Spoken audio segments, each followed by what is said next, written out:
ഓം ഹരിശ്രീഗണപതയേ നമ. അവിഘ്നമസ്തു. 24-ാമത്തെ അധ്യായത്തിൻ്റെ അർത്ഥം ഓരോ ശ്ലോകം വായിച്ചർത്ഥം പറഞ്ഞു പോകാം. ഓം നമോ ഭഗവതേ വാസുദേവായ. ഓം ശ്രീകൃഷ്ണായ പരബ്രഹ്മണേ നമഃ. ഭാഗവതത്തിലെ സപ്തമസ്കന്ധാണ് 24-ാമത്തെ അധ്യായം. അത് ഓരോ ശ്ലോകം ചൊല്ലിയിട്ട് അർത്ഥം പറഞ്ഞു പോകാം. അഥ ശ്രീമന്നാരായണീയെ ദശകം 24 പ്രഹ്ലാദ ചരിതം. ഹിരണ്യാക്ഷേ പോത്രിപ്രവരവപുഷാ ദേവഭവതാ ഹതേ ശോകക്രോധക്ലപിതധൃതിരേതസ്യ സഹജഃ ഹിരണ്യപ്രാരംഭഃ കശൂരമരാരാദിസദസി പ്രതിജ്ഞാമാതേനേ തവ കില വധാർത്ഥം മധുരിപോ.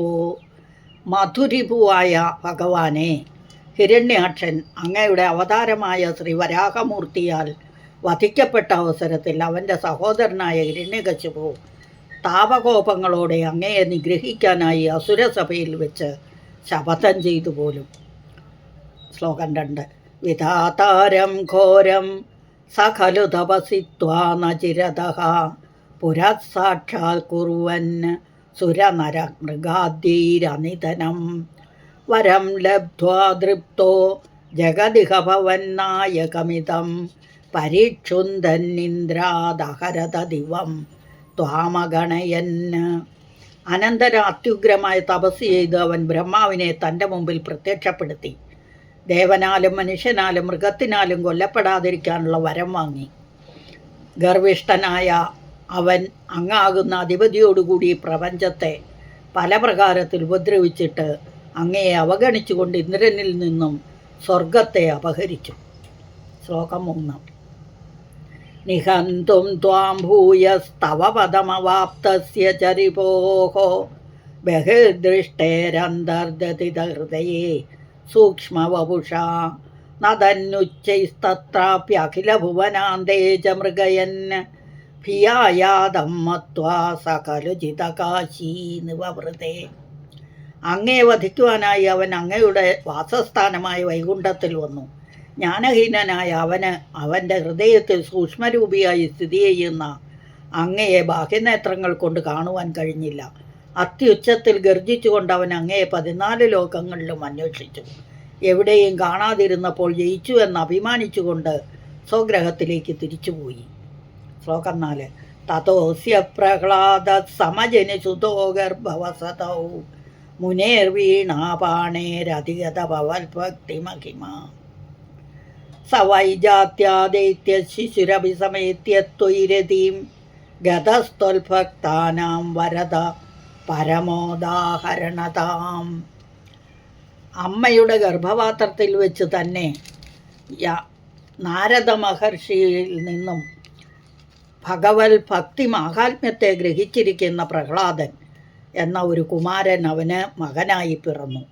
ജനനം കൊണ്ട് അസുരനും പ്രായം കൊണ്ട് ശിശുവുമാണെങ്കിലും അങ്ങയിൽ പ്രേമലക്ഷണിയായ ഭക്തിയെ പ്രാപിച്ചിട്ട് അവൻ ഭഗവത് ഭക്തോത്തമന്മാരുടെ ഉത്തമ ദൃഷ്ടാന്തമായി ഭവിച്ചു.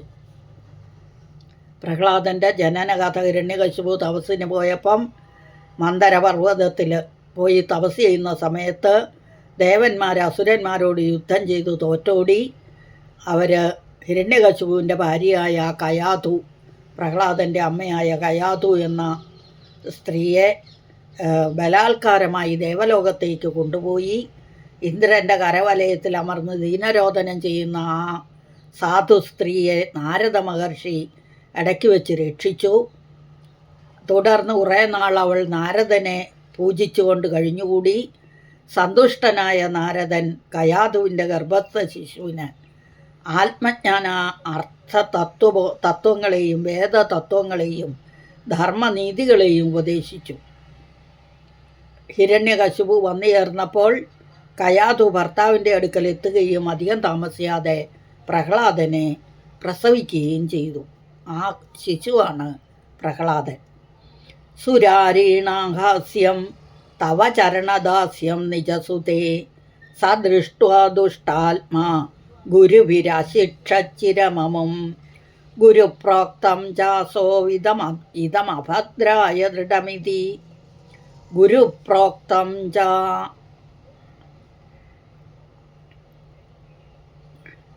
അസൗ ഇതമിതമഭദ്രായ. ഒന്നിച്ചു വായിക്കണം. ഗുരുപ്രോക്തം ചാസോവിതമിതമഭദ്രായ ദൃഢമിതി അപാകുർവൻ സർവം തവ ചരണഭക്തൈവ വവൃതേ. അതും ഒന്നിച്ചു വായിക്കാം. ഗുരുപ്രോക്തം ചാസാവിതമിതമഭദ്രായ ദൃഢമിത്യപാകുർവൻ സർവം തവ ചരണഭക്തൈവ വവൃതേ.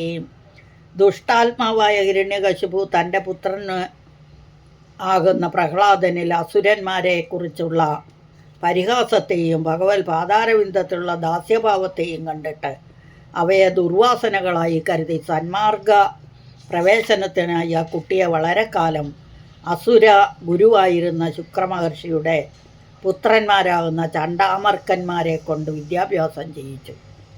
ചണ്ടനെന്നും അമർക്കനെന്നും പേരുള്ള 2 മക്കളുണ്ടായിരുന്നു ശുക്രാചാര്യർക്ക്. അപ്പോൾ ആ ഗുരുക്കന്മാരാൽ അഭ്യസിപ്പിക്കപ്പെട്ട വിദ്യകളെല്ലാം ശ്രേയസ്സിന് ഹാനികരമാണെന്ന് മനസ്സിലാക്കിയ പ്രഹ്ലാദൻ ആ വിദ്യകളെ ഉപേക്ഷിച്ചിട്ട് ഭഗവത് പാദാംബോജ ഭക്തിയെ തന്നെ വർദ്ധിപ്പിച്ചു. ശ്ലോകം 6. അധീതേഷു ശ്രേഷ്ഠം കിമിതി പരിപൃഷ്ടേത്ത തനയേ ഭവൽ ഭക്തിം വര്യാം അഭിഗതതി പര്യാകുലധൃതി. ഗുരുഭ്യോ രൂഷിത്വാ സഹജമതിരസ്യേത്യഭിവിദൻ വിധോപായാനസ്മിൻ വ്യതനുത ഭവത്പാദചരണേ. പ്രഹ്ലാദൻ്റെ വിദ്യാഭ്യാസകാലത്തൊരിക്കൽ അച്ഛൻ മകനെ അരികിൽ വിളിച്ച്, അല്ലയോ മകനെ, ഇത്രയും നാൾ നീ പഠിച്ചതിലേക്കും ശ്രേഷ്ഠമായ വിദ്യ ഏതാണ് എന്ന് ചോദിച്ചു. ഈശ്വരഭക്തി ഒന്നു മാത്രമാണ് ശ്രേഷ്ഠമായിട്ടുള്ളതെന്ന് പ്രഹ്ലാദൻ മറുപടി പറഞ്ഞു. ചഞ്ചല ചിത്തനായി തീർന്ന ഹിരണ്യകശിപു പ്രഹ്ലാദൻ്റെ ഗുരുക്കന്മാരോട് അത്യന്തം കോപിച്ചു. അപ്പോൾ അവൻ്റെ ഈ ബുദ്ധി സ്വതസിദ്ധമാണെന്നും അതിൽ നിന്നും അവനെ വ്യതിചലിപ്പിക്കാൻ ആരാലും സാധ്യമല്ലെന്നും അവരിൽ നിന്ന് മനസ്സിലാക്കിയ ഹിരണ്യകശിപു ഭഗവത് പാദാരവിന്ദങ്ങളെ സർവാത്മന ശരണമായി കരുതുന്ന പ്രഹ്ലാദനെ വധിക്കാനുള്ള മാർഗങ്ങൾ ആലോചിച്ചു. ശ്ലോകം 7. സശൂലൈരാവിദ്ധ സുബഹുമതിതോ ദിഗ്ഗജഗണൈഃ മഹാസർപ്പേ ദഷ്ടോപ്യനശന ഗരാഹാരവിദുതഃ ഗിരീന്ദ്രാവക്ഷിപ്തോപ്യഹഃ പരമാത്മന്നൈ വിഭോ ത്വയി ന്യസ്താത്മത്വാദ് കിമപി നിപീഡാം അപചതാം. ത്വയി ന്യസ്താത്മത്വാദ് കിമപി ന പീഡാമപചതാം.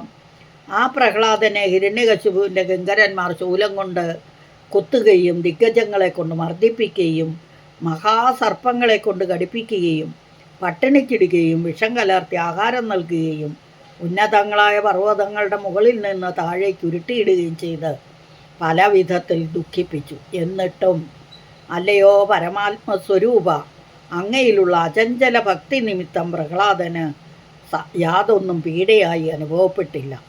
ഇത് എത്രയും ആശ്ചര്യകരമായിരിക്കുന്നു. ശ്ലോകം 8. തതശങ്കാവിഷ്ട പുനരതിദുഷ്ടോസ്യ ജനകോ ഗുരുക്ത്യാ തദ്ഗേഹേ കില വരുണപാശസ്തമരുണത ഗുരോച്ച സാന്നിധ്യേ സ പുനരനുഗാന്ധിത്യതനയാൻ ഭവൽ ഭക്തേസ്തത്വം പരമമഭിവിജ്ഞാനമശിഷത്.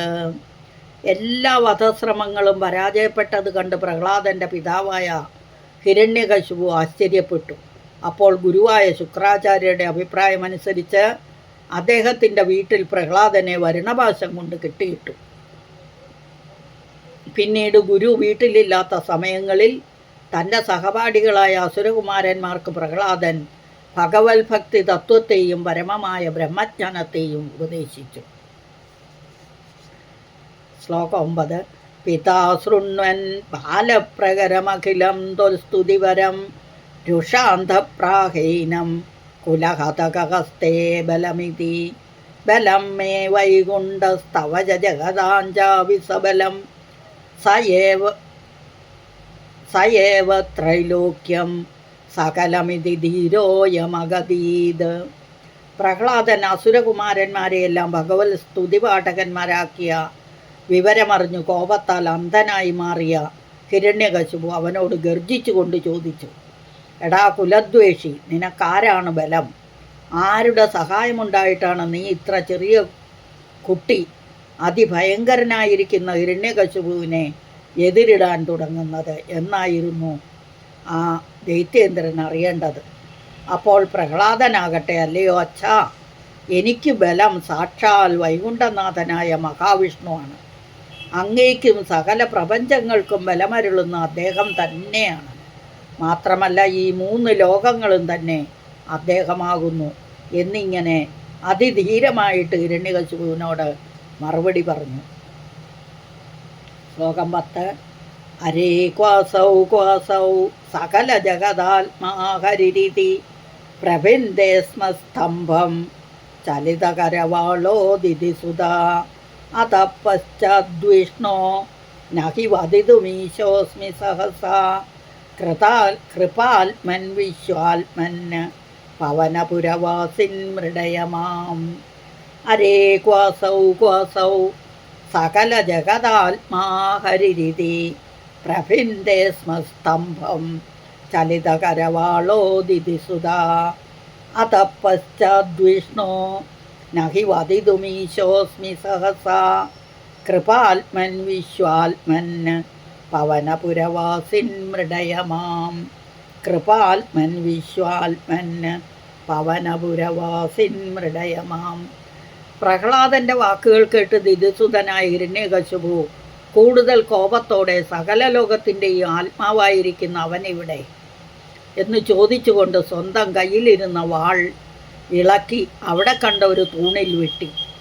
അപ്പം മഹാവിഷ്ണു സകല പ്രപഞ്ചത്തിൻ്റെയും ആത്മാവാണെങ്കിൽ ഈ തൂണിൻ്റെ ഉള്ളിലും കാണണമല്ലോ. അപ്പോൾ അങ്ങനെ കാണിച്ചു കൊടുക്കാൻ വേണ്ടിയാണ് ആ തൂണിൻ്റെ വെട്ടിയത്. എന്നാൽ അപ്രകാരം സകല ജഗത് ആത്മാവല്ല വൈകുണ്ഠപതി എന്ന് പ്രഹ്ലാദന് കാണിച്ചു കൊടുക്കാനാണ് ഹിരണ്യകശിപു തൻ്റെ വാൾ കൊണ്ട് തൂണ് വെട്ടിപ്പൊളിച്ച് കാണിച്ചത്. അതിൽ പിന്നീട് എന്ത് സംഭവിച്ചു എന്നുള്ളത് വേഗത്തിൽ പറയാൻ എനിക്ക് ശക്തി പോരാ. സഹസ എന്ന് പറഞ്ഞിട്ടുണ്ട് അല്ലേ? സഹസ നഹി വദിതും ഈശോസ്മി സഹസ, എനിക്ക് അങ്ങയോട് പെട്ടെന്ന് പറയാൻ സാധിക്കില്ല. അതാണ്.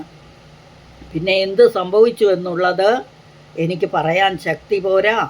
അല്ലയോ ഭക്തവത്സലനായ ഗുരുവായൂരപ്പ, എൻ്റെ രോഗങ്ങൾക്ക് ശാന്തി വരുത്തി എനിക്ക് സുഖം തന്നരുളേണമേ എന്ന് ഭഗവത്പാദയുടെ പ്രാർത്ഥന. അപ്പം ഇന്നത്തെ ഇതോടുകൂടി ശ്ലോകം 24 സമർപ്പണവും കഴിഞ്ഞു. അടുത്ത ക്ലാസ്സിൽ പുതിയ അധ്യായമായി വരുന്നതുവരെ എല്ലാവർക്കും എല്ലാവിധ ആശംസകളും നേരുന്നു. ഹരി ഓം. സകലം ശ്രീകൃഷ്ണാർപ്പണമസ്തു. കായേന വാചാ മനസേന്ദ്രിയവാ ബുദ്ധ്യാത്മനാ വാ പ്രകൃതേ സ്വഭാവാത് കരോമി യദ്യത് സകലം പരസ്മൈ നാരായണായേതി സമർപ്പയാമി. ശ്രീനാരായണായേതി സമർപ്പയാമി.